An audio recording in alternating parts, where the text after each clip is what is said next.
মাছ যদি লাভ দিয়ে উঠে ধরা যাবে।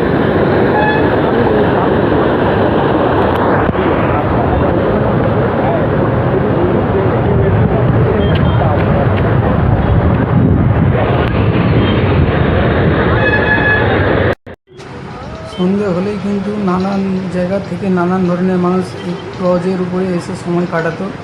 সেই ক্রজ হয়ে এখন জলের তলায় কিন্তু এই সংরক্ষণের কাজ হবে। প্রশাসন বা এই পুলিশ ডিপার্টমেন্টে যারা আছে তারা দেখে গেছে, কিছুক্ষণ পরে আসবে, কচুরিপানা সরানো হবে। তো কী হবে পরবর্তীকালে সেটা পরবর্তী আপডেট দেখা যাবে আপডেটে।